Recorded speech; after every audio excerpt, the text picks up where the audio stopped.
दोस्तों, भारत ने मॉरिशियस के आगालेगा द्वीप पर एक एयर स्ट्रिप और 2 जेटी बनाकर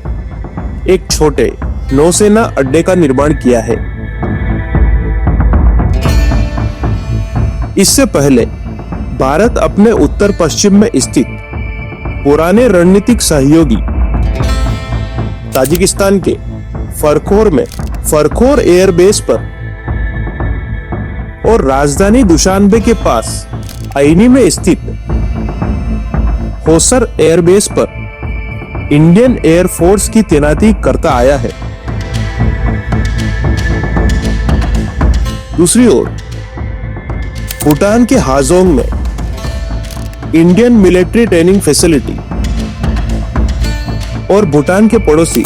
नेपाल के सोरखेत में स्थित एयरबेस पर भारत अपनी मौजूदगी रखता है।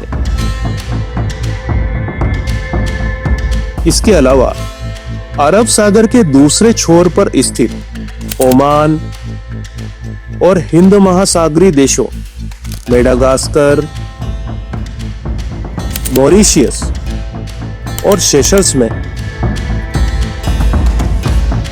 भारत ने लिसनिंग स्टेशंस बनाए हैं। दोस्तों, एक तरफ भारत मलक्का जलसंधि जैसी रणनीतिक लोकेशन पर स्थित सिंगापुर के चांगी नेवल बेस पर नौसेना रखता है, वहीं दूसरी ओर ओमान की खाड़ी के किनारे स्थित ओमान की राजधानी मस्कट के नौसेना अड्डों पर भी नौसेना की तैनाती करता है। भारत ने पिछले 10 सालों में अपनी सुरक्षा के लिए इंडो पैसिफिक रणनीति के तहत प्रशांत महासागरीय देशों जापान, दक्षिणी कोरिया और सिंगापुर को मिलाकर यूएसए, ऑस्ट्रेलिया और फ्रांस के साथ लॉजिस्टिक एक्सचेंज के एग्रीमेंट किए हैं।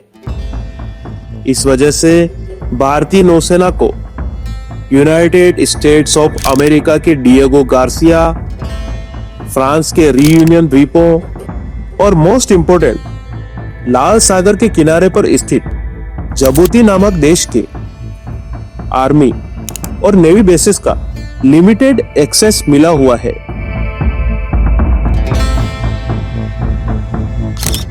भारत ने हिंद महासागर क्षेत्र में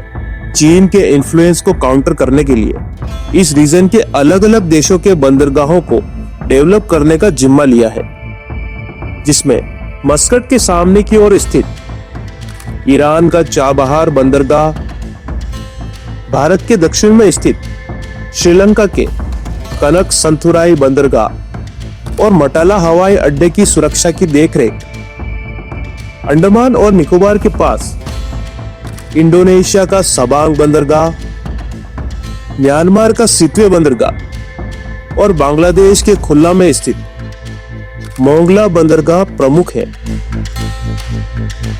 दोस्तों, इन महत्वपूर्ण रणनीतिक स्थानों पर भारतीय रक्षा एजेंसियों की उपस्थिति से भारत को जियोपॉलिटिकल एडवांटेज के साथ साथ हिंद महासागर क्षेत्र में पायरेसी यानी समुद्री डकैती को रोकने में सहायता मिलती है।